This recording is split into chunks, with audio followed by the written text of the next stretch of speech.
ये हैं दुनिया की सबसे अजीबो गरीब जगहें जो असली नहीं लगती, देखकर वैज्ञानिक भी हैं हैरान। नंबर 5, होकादलोर वैली। प्रकृति खुद ही फव्वारे बनाती है जिन्हें गीजर कहा जाता है, और इन्हीं गीजरों में से एक है आइसलैंड के होकादलोर में मौजूद यह फव्वारा जो सबसे ज्यादा अनोखा है। इसमें इंसानों की कोई भूमिका नहीं है, ये पूरी तरह से प्राकृतिक है, जिसे देखकर बड़े बड़े वैज्ञानिक भी हैरान रह गए। ये फव्वारा अपने आप ही कुछ मिनट बाद पानी को फेंकता है जो 70 मीटर तक ऊंचाई पर जा सकता है, और यह इतना ज्यादा पावरफुल होता है कि कितनी भी वजनी चीज को दूर फेंक सकता है। लगभग हर 10 मिनट के बाद यह फव्वारा पानी को फेंकता है, जिस नजारे को देखने के लिए हजारों लोग यहां पर जमा होते हैं, लेकिन इसके पास जाना किसी खतरे से खाली नहीं होता। नंबर 4, मोवाइल केव, रोमानिया। कुछ साल पहले वैज्ञानिकों ने रोमानिया में इस हैरतअंगेज और रहस्यमय गुफा को खोज निकाला, जिसके रहस्यों ने पूरी दुनिया के लोगों को हैरान कर दिया। जब इसे खोजा गया था तो रिसर्च में पता चला कि यह केव 5 मिलियन साल पुरानी थी। इतना ही नहीं, इसके अंदर अपना खुद का एटमॉस्फेयर था। जब वैज्ञानिकों ने और भी ज्यादा रिसर्च की और केव के अंदर गहराई में गए तो अंदर जाने पर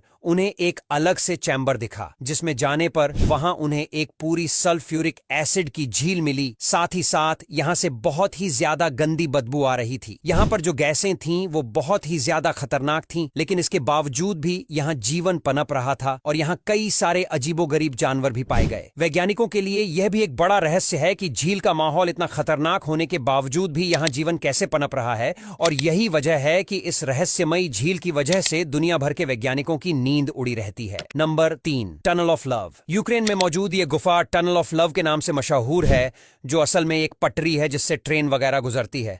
हालांकि अभी इसे टूरिस्ट स्पॉट बना दिया गया है, लेकिन जंग के दौरान सैनिक इसका इस्तेमाल जंग के सामान को इधर से उधार ले जाने के लिए करते थे, और लोगों और दुश्मनों से इस पटरी को छुपाने के लिए इसके आसपास पेड़ लगा दिए गए, जिन्होंने धीरे धीरे गुफा का रूप ले लिया। और आज के समय में यह गुफा जैसी पटरी बहुत ही ज्यादा खूबसूरत लगती है। इसे टनल ऑफ लव इसीलिए कहा जाता है क्योंकि अक्सर कपल्स यहां पर अपने प्यार का इजहार करते हैं, और कहा जाता है कि यहां प्रपोज करने से कपल का रिश्ता लंबे समय तक चलता है। Number 2, circles of Namibia. Namibia के रेगिस्तानी इलाकों में यह बहुत ही रहस्यमयी घटना देखने को मिलती है, जहां घास के आसपास इस तरह के सर्कल बने हुए होते हैं, जिनमें घास का एक तिनका भी नहीं होता, और जब इन्हें दूर से देखा जाता है तो यह सर्कल्स और भी ज्यादा रहस्यमयी लगने लगते हैं। वैज्ञानिकों ने जब पहली बार इनकी खोज की थी तो वह बहुत ही ज्यादा हैरान थे, लेकिन बाद में इस जगह की मिट्टी के सैंपल की रिसर्च की गई और पाया गया कि इस जगह पर कुछ ऐसे दीमक पाए जाते हैं जो अंदर मौजूद घास को खाते रहते हैं और उसे पूरी तरह से खत्म कर देते हैं, और यह इस तरह से घास को खत्म करते हैं कि वह सर्कल जैसे बन जाते हैं, जो बहुत ही ज्यादा हैरान कर देने वाला नजारा होता है। हालांकि वैज्ञानिक अभी और भी ज्यादा रिसर्च कर रहे हैं, और हो सकता है कि इस नेचुरल घटना के पीछे और भी कई वजहें हों जो वैज्ञानिक पता नहीं लगा पाए हों। खैर, कुछ भी हो, यह जगह हद से ज्यादा रहस्यमयी तो है। नंबर 1, आइसरीजनवेल्ट आइस केव। ऑस्ट्रिया की यह गुफा बहुत ही ज्यादा रहस्यमयी है, जिसे 1879 में खोजा गया था। हालांकि खोजने के बावजूद भी इसे लोगों के लिए 1920 में खोला गया था, और तब से यह मशहूर टूरिस्ट अट्रैक्शन में से एक रही है। यह गुफा 40 किलोमीटर लंबी है, जिसकी शुरुआत का 1 किलोमीटर का हिस्सा बर्फ का है, बाकी का हिस्सा चूना पत्थर का है। इसे दुनिया की सबसे लंबी गुफा भी माना जाता है। इस गुफा के शुरुआती हिस्से में बर्फ जमी रहती है, लेकिन एक समय ऐसा आता है जब यह बर्फ पिघलने लगती है, और पिघली हुई बर्फ से एक नदी निकलती है, जिसे देखने के लिए लोग आते हैं। एक रिपोर्ट के मुताबिक इस जगह को देखने के लिए हर साल लगभग 2 लाख लोग आते हैं, जो एक अलग ही एडवेंचर का एहसास करते हैं। और ऑस्ट्रिया की यह गुफाएं वैज्ञानिकों की रिसर्च का भी एक महत्वपूर्ण केंद्र रही है, जहां वैज्ञानिक भी रिसर्च कर चुके हैं। और वैज्ञानिकों के मुताबिक इस गुफा का निर्माण 100 मिलियन साल पहले हुआ था, जो धीरे धीरे बढ़ती ही चली गई। अब यहां तक वीडियो देख ली है तो फिर वीडियो को लाइक और शेयर करना बिल्कुल भी मत भूलना। धन्यवाद।